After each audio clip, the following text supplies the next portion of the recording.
Yo, champs in the making, Starmeistr here. Today, we continue our journey in the Pokemon universe and meet more awesome friends and Pokemon. Welcome to my Once a Journey 2021 Part 2, which is a sequel to my Once a Journey 2021, a challenge created by the amazing Crasher Plays and Reacts and Infamous Trainer. If you haven't watched the first part of my Once a Journey 2021 yet, then I recommend you to watch it first. People in the comment section say it's one of the best entries to the hashtag, so you'll never get disappointed watching it. Shout out to Samurai Trainer Z for tagging me in this video. He makes amazing Pokemon content, and please do me a huge favor and subscribe to his channel. Without further ado, let's enter the Ultra Wormhole into the world of Pokemon. After placing 8th in the Water Pokemon Splashathon and 16th in the Silver Conference, I, along with my friends Dorian and Marina, decided to go check out Cerulean City to learn more about water Pokemon.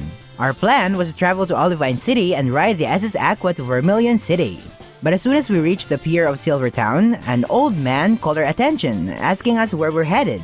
We casually responded, "Oh, we're going to Cerulean City in the Kanto region." The old man looked familiar, and it took us a few seconds to remember who he was. Turns out, he was the old man whom we met a long time ago. He was the one who introduced us to the Water Pokemon Splashathon and explained all the rules and details about the event.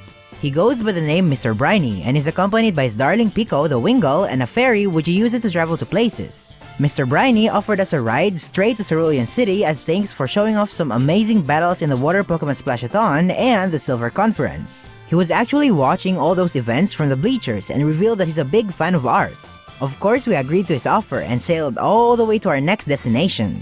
Upon docking at Cerulean Port, we bade our goodbyes to Mr. Briny and began looking for the Cerulean Gym. As soon as we entered the gym, we witnessed a beautiful underwater ballet show by none other than the Cerulean Sensational Sisters. Dorian and I obviously fanboyed over our favorite celebrities, and even Marina was influenced and started fangirling over them. At the end of the performance show, we sprinted backstage to ask for their autograph, challenge them to a gym battle. They were hesitant at first, but when Dorian began bragging about our successes in the Water Pokemon Splashathon performance shows, they accepted our challenge to see if we've got the style in battling. We decided that it's gonna be a 3-on-3 underwater triple battle between Daisy, Violet, and Lily versus me, Marina, and Dorian.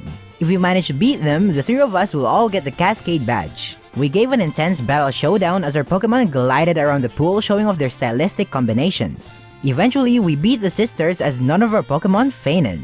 The girls handed each of us a Cascade Badge and they're like, "Oh my gosh, your battling styles are like super elegant. You'd be totally awesome performers in water shows, like super. But for now, please excuse us cause we've got like loads of responsibilities. Like we've got a 9-year-old little sister. She's like pretty out of control, a bit of a loser. We always have to take care of her cause she's like the baby in our family and she turned out to be a total baby. We love her though. But yeah, oh my gosh, you guys should start your own performance shows. You do super amazing in those, like totally." After parting ways with the Sensational Sisters, Dorian, Marina, and I proceeded to beat all the gyms of Kanto and eventually qualified for the Indigo League. Also, note that the Water Pokemon Splashathon is only a Johto exclusive event, so from this point, we began focusing on the gym challenges and honing our skills on Pokemon battling. Sometime during the journey, I caught and tamed a wild Gyarados who was causing trouble in the Seafoam Islands. In the Indigo League, I again met my rival Luap in the top 16.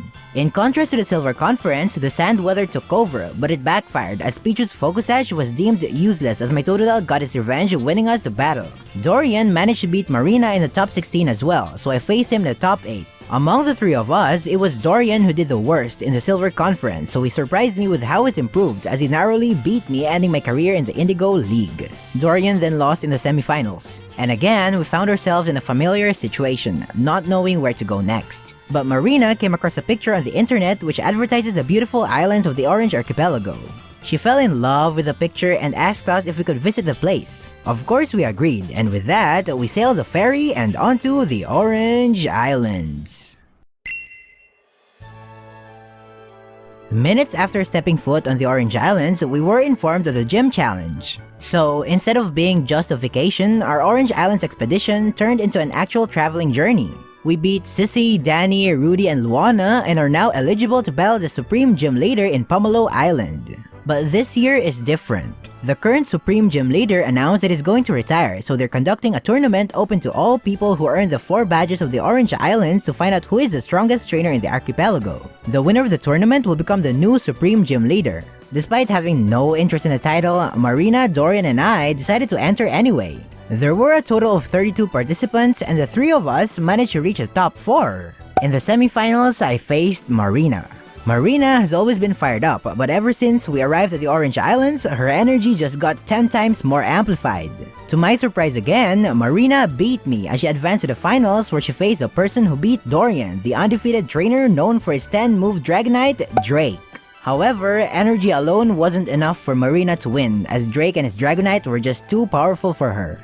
Drake was then crowned as a new Supreme Gym Leader, and Marina, Dorian, and I again didn't know what to do next. But unlike the previous ones where someone will just randomly suggest where to go, Marina opened up by saying that she wanted to stay in the Orange Islands. She vibes with the islands, the weather, the culture, the Pokemon. She's never fallen in love in the place as much as she fell in love with the Orange Archipelago. She said that she aims to explore the deepest seas of the Orange Islands and become a water Pokemon master by becoming one with nature and the Pokemon living in it. Dorian then expressed his feelings and said that visiting the Cerulean Gym made him realize what he truly wanted to do in life. That is, to perform and battle in front of an audience and make people happy with his performances. He continued by saying that he plans to create an underwater gym that conducts water ballet shows just like the Cerulean Gym.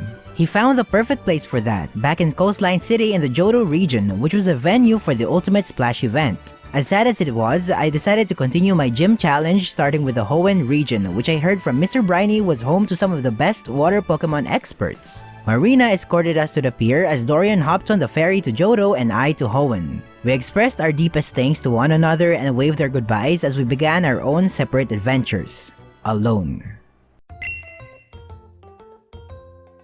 Even if it was my first time being alone, I was pretty confident with my skills as a Pokemon trainer. I never felt the sadness of solitude because I knew that my Pokemon will always be with me. Early on in my Hoenn journey, I caught a Surskit who was super speedy and feisty, a born superstar who battles with style and elegance. He, along with my team, excelled in gym battles against Brawly, Norman, Roxanne, Watson, and Flannery. But one day, while walking on the treacherous woods towards Fortree City, Surskit got inflicted with a serious illness. There were no nearby Pokemon centers, so I settled on a nearby lake where I laid Surskit to relax. Near that lake, I saw a man who looked like he was practicing for a performance show or something, along with his Tropius. He noticed me and approached me and asked if everything is alright, since my face clearly shows otherwise. I introduced myself to him and explained that my Surskit was sick and I had no idea on how to cure the sickness since I have never experienced this with any of my Pokemon. He then introduced himself to me. His name is Furlax, a Pokemon coordinator from Larue City. His goal is to become a top coordinator and use his fame to be able to achieve his ultimate goal of opening a nature reserve which houses, treats, cares, helps, and fosters injured, sick, and homeless Pokemon.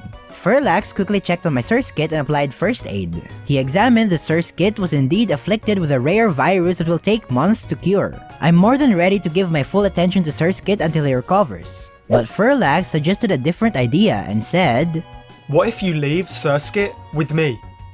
I was surprised with that offer, but I respectfully declined, explaining that since I'm Surskit's trainer, I should be able to help him heal from his sickness. If I want to become a water Pokemon master, I should learn the ways of treating water Pokemon. But then he was like, "My dream, the entire reason that I'm on this journey, is to be able to help out Pokemon in need. And so now that this opportunity is at my doorstep, I just can't ignore it."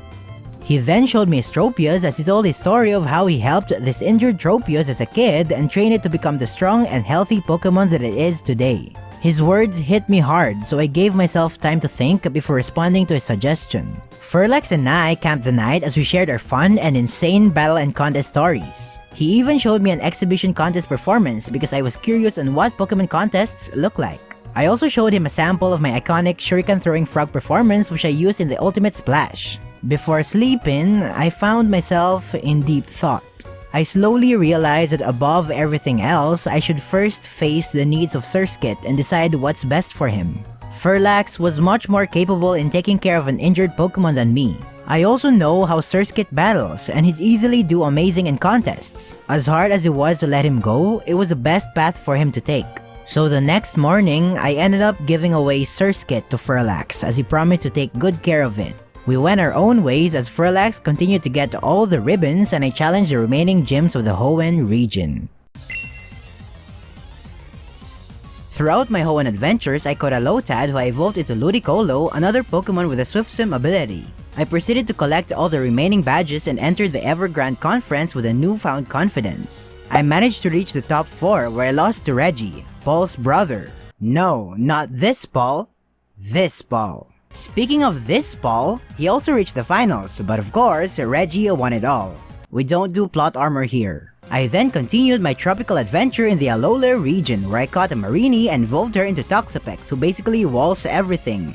I completed the island challenge and mastered multiple Z moves, most especially Hydro Vortex. I then went to Unova where I also got my 8 badges and even managed to beat Marlon in the Humalao gym, who I met during my time in the Water Pokemon Splashathon. Marlon mentioned that our mutual friend and rival, Seabold, was recently promoted as one of the Elite Four of Kalos. In the Virtuous Conference, it was the first time where me and Luap faced each other in the finals. But it was Luap who was crowned as a Virtuous Conference League champion.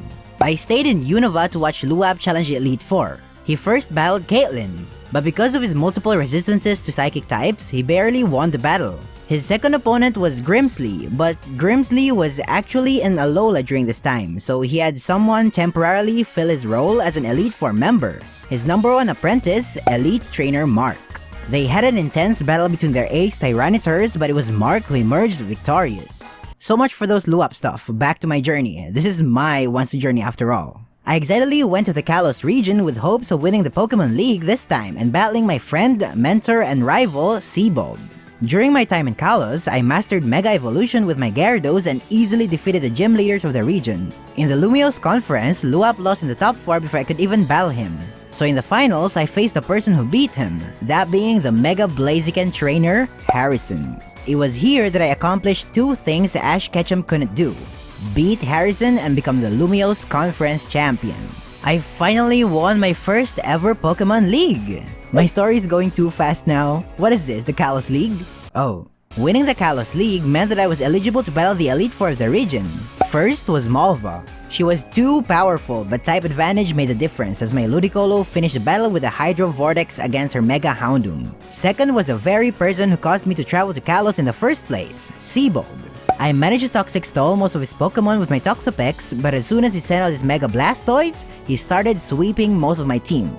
Until I sent out my own Mega Gyarados. Both Megas went down together as we sent out our final Pokemon, Starmie. It was an intense mirror match of speed and agility, but it was my Starmie who landed the finishing thunder. I finally beat Seabold, the person who I've been looking up to all these years. Never have I ever felt fulfilled on a win up until now. But anyways, my Kalos League journey isn't over yet as my third opponent was Drasna.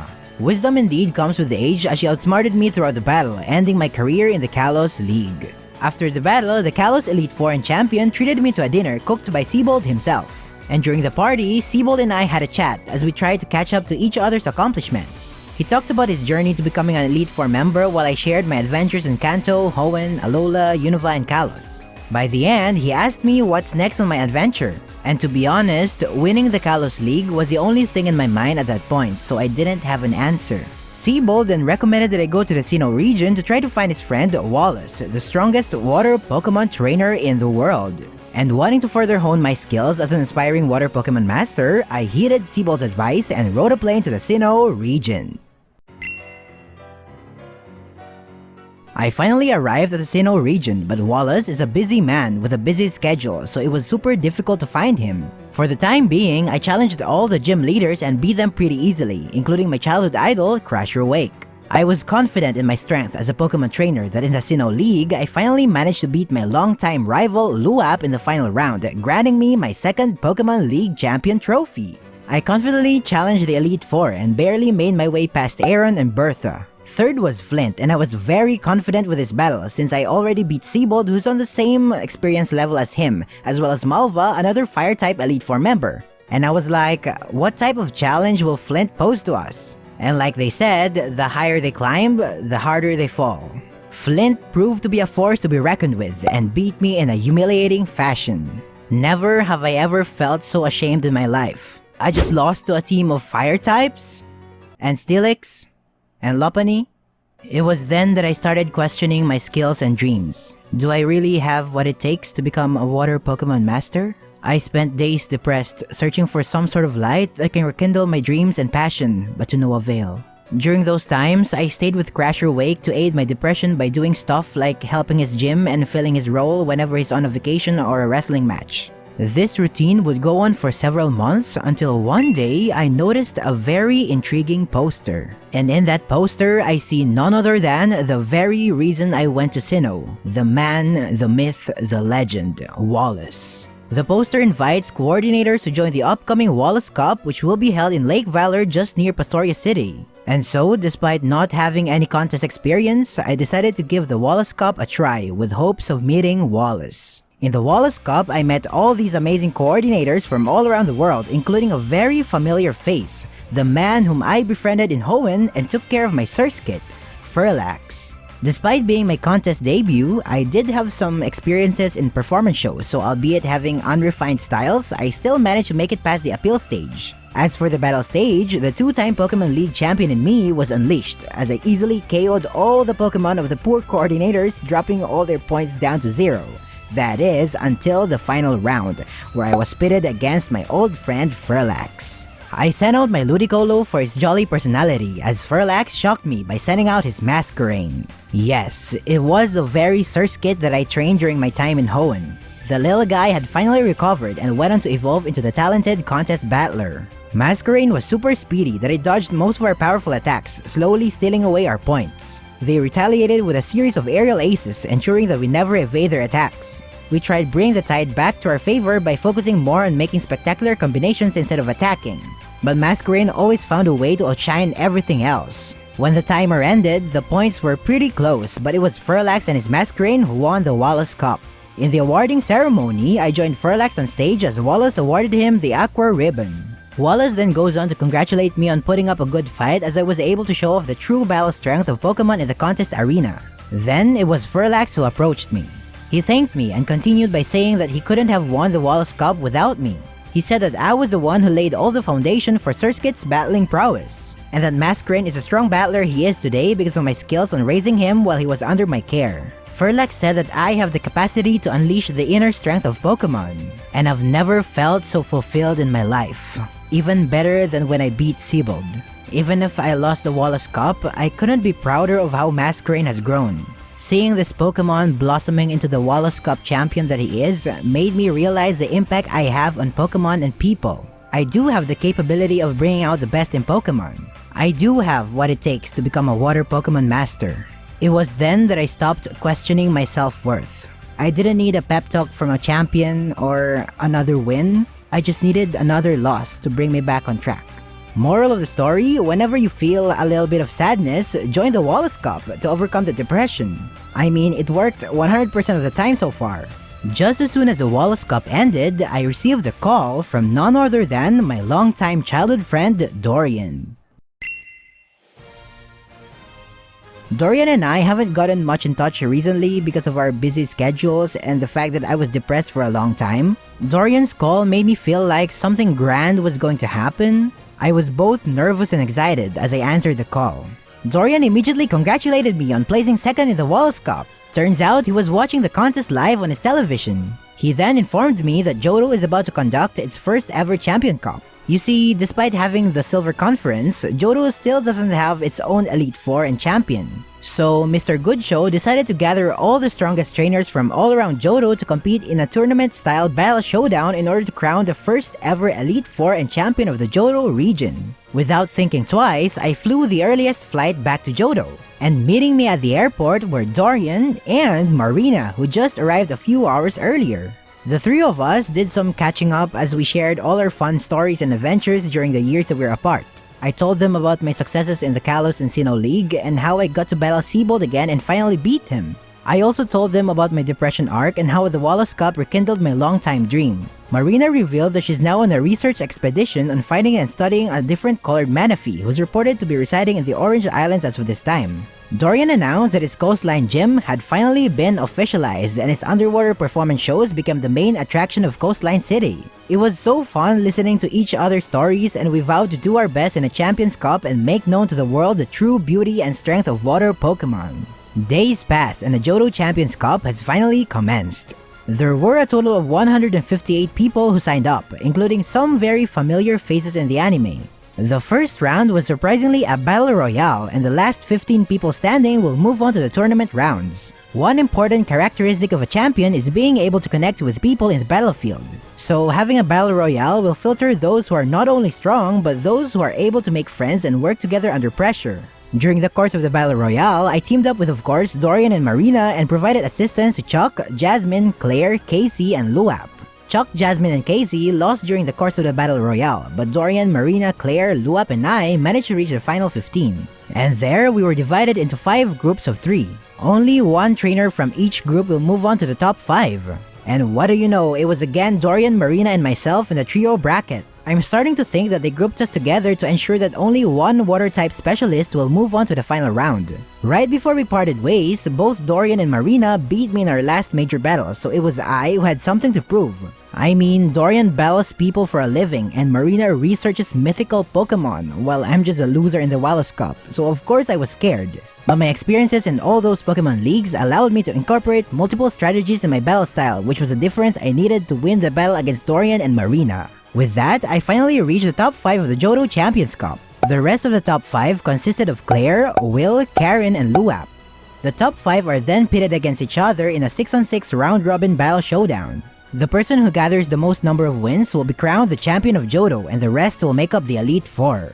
Claire, Will, and Karen were tough opponents, proving that they deserve their spot in the finals. But when it comes to Monotype battles, I am the best in Johto, so I beat the 3 of them one by one. Luap had the same success, and somehow we found ourselves in the final battle of the Johto Champions Cup. It felt like it was only yesterday when our Totodile and Pichu were helpless in the woods, and now one of us is about to become the champion of the Johto region? In terms of league placements, Luap and I have each outlasted the other 3 times. So this battle is gonna be the deciding factor on who truly is the strongest trainer in Johto. Will it be the Splash Elite from Cianwood City or the Pokeathlete from Goldenrod City? Neither of us brought our weather setters because history states that whoever gets control of the weather loses a battle. So our starters are gonna have to sit this one out. His team was made up of Umbreon, Hitmonlee, Girafarig, Scizor, Pichu, and Mega Blastoise. While I used Toxapex, Kingdra, Quagsire, Azumarill, Totodile, and Mega Gyarados. We both led with our babies, but since both of them wanted to prove to the other how strong they've become, neither emerged victorious as the first round ended in a tie. It was then a Toxic Stole matchup between Umbreon and Toxapex which lasted for like an hour. But Luap's got the advantage of having a Steel type and Scizor, so he managed to set up some Swords Dances and swept most of my team. But Azumarill revenge killed it and set up his own Belly Drum and swept most of Luap's team. The battle ended in a Mega Blastoise vs Mega Gyarados showdown.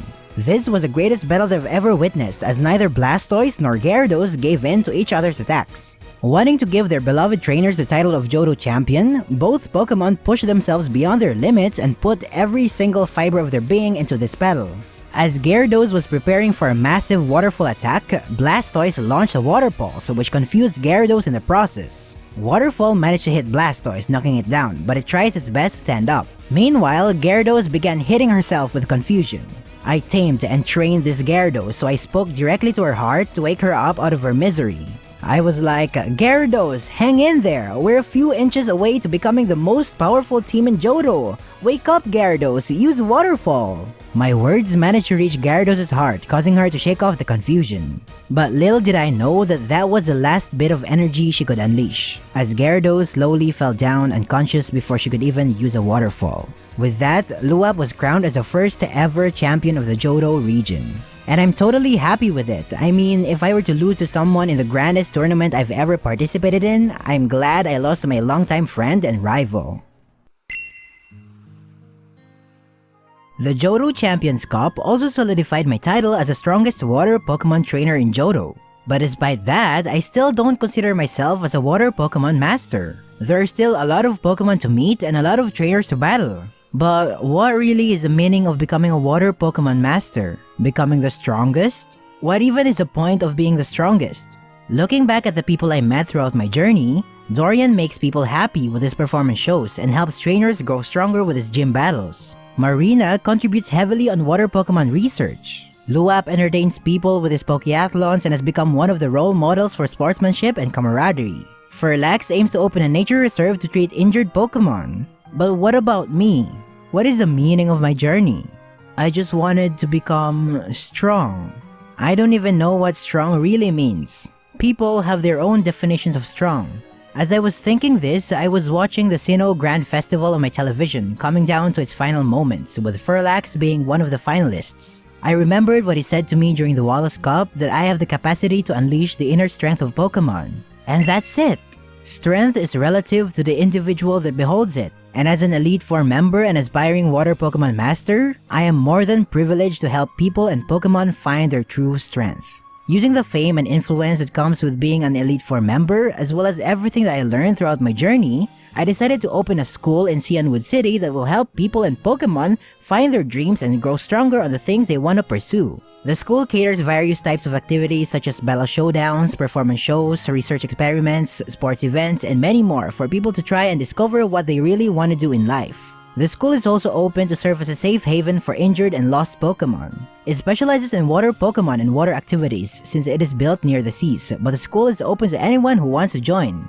My connections as an Elite Four member made it easy for me to hire local, national, and international specialists who would help me run the school.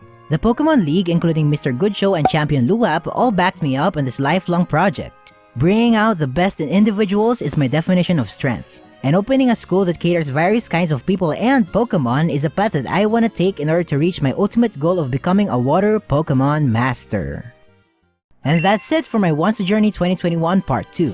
Thank you so much for watching my 2-part Once a Journey 2021 hashtag challenge. It means the world to me. Don't forget to subscribe to my channel and smash that like button. And comment down below your favorite part of this entire story. I'd love to see all your fun comments. So with everything said and done, stay tuned as I become the most powerful water Pokemon trainer in the world. Thanks for watching and gotta catch ya later.